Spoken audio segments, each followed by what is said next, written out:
Anyways, hey, I was just doing a Bible study and I just felt just to share this. But yeah, I hope you guys enjoy the message, and I hope you guys are happy to see my face again. Cannot be fooled. Now bad vibes run my soul. Say I'ma do me, yeah, I'ma do me, yeah. I'm reminded that he already saw all of that. True say, no bother with what them say. It's 4 or 5 a.m. Everybody's asleep, and I just wanted to share this because I'm reading my Bible, and I'm reading 1 Samuel 8. I got a message, honestly, and it's about comparison. Now, you know how Israel will add Samuel, right? Samuel then appointed his 2 sons to judge over Israel because he made old, right? His sons weren't really doing their job, okay? They weren't doing the job, and Israel got the elders and whatever got together and they're like, look, Samuel, you need to tell God that we want a king. The other nations have a king. We need a king. We need a king. Samuel was just like, and he was very he was not pleased about it because dude, what you all want now? Anyways, the next verse 7, God was telling Samuel after Samuel told him what the people wanted, that they wanted a king. God was just like, Samuel, it's not you they're rejecting, it's me. They're rejecting me as their king. And I was like, whoa, wait a minute, hold on, let me backtrack and really see. Now, during this time, he would go to God for Israel and everything, right? And yeah, his sons were judges. However, God was serving as their king, right? And just to put it into context, when I say God was serving as their king, since Egypt, remember, they didn't have no king, especially because they were enslaved by Egyptians, right? God was their king. The only thing that God sent was Moses. He sent people to intercede for Israel, more to say, because I can't remember what to refer to Moses as at the moment. God was just like, yeah, they can have their king, but let them know, warn them what this king is gonna want. You have me. All I'm just asking is just for you to serve me, and not even that they can do right.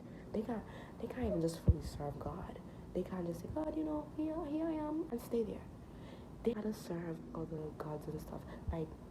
This whole idea was birthed because they were watching other countries, other nations that don't have God, and they were like, I want that. Why don't we have that? Why are you withholding that from us? It's not that God is withholding anything. But what's happening is that they're comparing to other nations, especially nations who do not have God. And comparison, let me tell you, it ruins your eyesight. It ruins your ability to see the actual value of things that you have lying right in front of you. And it ruins the gratefulness that could be birthed. It ruins a lot of opportunities because of comparison. Comparison makes you look at one thing and you're like, it might not operate like this, or it makes you even not realize that you do have one in the first place, because you're so busy comparing whatever your life is, whatever aspect of your life, to someone else's. Comparison to other nations made it very hard for them to actually see that, wait, we do have a king, and our king is the Lord Almighty, and our king has been going off battle. One of the things that God said that the king is going to do is take the people to serve them. He's gonna need people to cook for him. They're gonna need people in the army. I think he's gonna take taxes and stuff like that. The king. If they asked me if I wanted to subscribe to a king, I would say no thanks. Please. No thanks. A little one. Yeah, no thanks.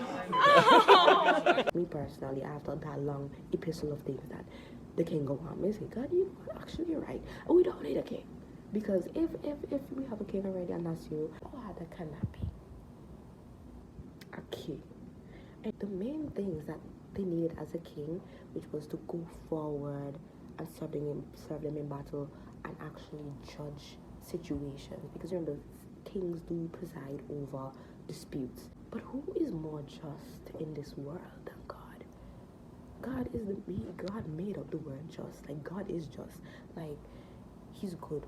Why would you want anyone to judge over a situation over God? Because the whole issue that they brought up was that Samuel's sons weren't doing their job, and the Bible says that the judgments became perverted, and it's like men's judgments can become perverted. So why trust a man to judge you? It's just crazy how they deny God, and then later down God says, look, yeah, y'all can have your king, but trust me, when y'all come crying, I'm not gonna listen to you, honestly, because Israel is just ungrateful. Like, they just kept on whining about everything, like everything God did. God went and slayed their enemies. Anything that they asked for, God delivered. Once it was like aligning with His will. God delivered that. So it wasn't like they needed anything. It made me think about life. Like, what in life that are we taking for granted, especially something that God has given us? Sometimes God is acting as something in our lives that we want it. Like, it could be like even a relationship. God, I want a relationship, whatever. But then, what about enjoying singleness with Him? If you ask me, God is better than any partner you could have. God takes care of you. Like, maybe you don't have the physical person, but if it's one thing, when you're with God, you're kept. When you're with God, you are kept. Men make mistakes. Men do things. Like, even with a job or anything, He'll give you what you need. You serve a God, and you serve a God who is a father. He's a friend. He loves you. Like, He's everything to you. He should be everything to you. Once He's everything to you, trust me, God will make provisions. God, the Bible says, those who fear the Lord lack no good thing. If you truly fear the Lord, trust me, you will lack no good thing.